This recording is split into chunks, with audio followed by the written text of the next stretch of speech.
Bonjour, l'objectif de cette vidéo est de vous montrer à travers un exercice la différence entre une fonction affine, une fonction linéaire ou une fonction constante. Donc voilà l'exercice suivant, reproduire et compléter le tableau suivant avec les fonctions qui conviennent.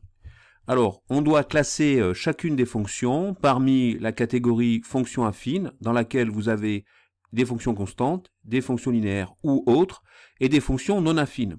Je rappelle qu'une fonction affine, elle est de la forme f de x égale donc mx plus p.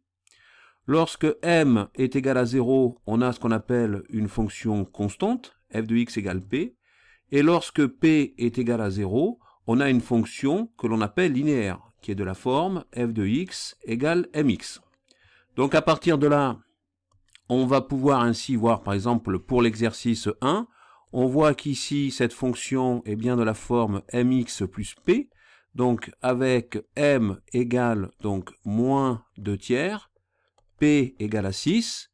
On est donc dans une fonction affine qui n'est pas constante, qui n'est pas linéaire, puisque m est différent de 0, donc elle n'est pas constante, p est différent de 0, donc elle n'est pas linéaire, donc on est dans la fonction affine autre, voilà.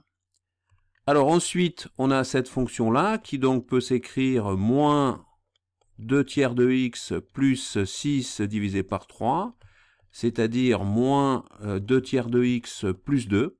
Donc ici, on voit ici qu'on a un m qui vaut moins 2 tiers. On a ici un p qui est égal à 2. Donc on est encore dans le cas d'une fonction affine qui n'est pas constante, qui n'est pas linéaire. Elle n'est pas constante parce que m est différent de 0. Elle n'est pas linéaire parce que p est différent de 0. Et donc on est dans autre. Ensuite, on a cette fonction-là, donc on va la développer. Donc ça fait ici donc moins 2x. Hein, si on développe cette fonction-là, donc on va réécrire, donc moins donc 2x sur 3x plus 6 sur 3x. Donc on est face à donc moins 2 tiers, hein, puisque les x se simplifient, plus 6 divisé par 3x.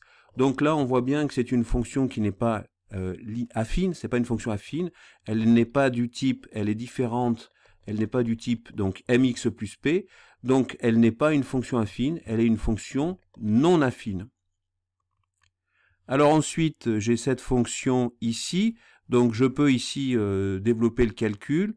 Alors effectivement, ça fait donc moins 2 tiers plus donc 6, je vous rappelle que ça fait donc 18 tiers, x. Donc je me retrouve avec comme résultat, donc moins 2 tiers plus 18 tiers, ça fait donc 16 tiers. 16 tiers multiplié par x. Donc on est face à une fonction qui va être de la forme, donc m fois x, avec un p qui est égal à 0, m étant égal à 16 tiers. Donc c'est une fonction qui est dans la famille des fonctions affines, qui n'est pas constante, elle n'est pas constante puisque m est différent de 0. Par contre, elle est linéaire, hein, puisque p est égal à 0. Donc on a bien une fonction du type mx 16 tiers de x. Alors ici, on a une autre fonction qui peut s'écrire donc moins 2 sur x plus 6 divisé par 3, donc ça fait 2. Donc là, encore une fois, ce n'est pas une fonction du type mx plus p. Donc on n'est pas face à une fonction qui est affine, on est dans des fonctions non affines. Ici, si je développe, je vais me retrouver avec donc moins 2, ça fait donc moins 6 tiers, plus 6 tiers, le tout donc multiplié par x. Donc ici, on va se retrouver avec moins 6 tiers plus 6 tiers, bah, ça fait 0. 0 fois x, ça fait 0. Donc on se retrouve devant une fonction qui est constante et qui vaut 0. Donc c'est un cas particulier de fonction affine, puisqu'à ce moment-là, on peut dire que m est égal à 0 et que p est égal à 0.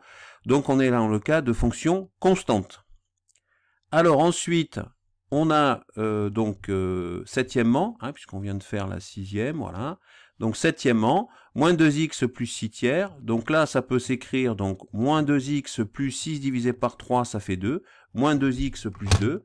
Donc ici, on est face à une fonction qui est bien de la forme mx plus p, hein, avec m qui est égal à moins 2 et p qui est égal à 2. Donc on est là dans le cas de fonction affine qui n'est pas constante, qui n'est pas linéaire qui est autre, hein, puisque M et P sont tous les deux différents de 0.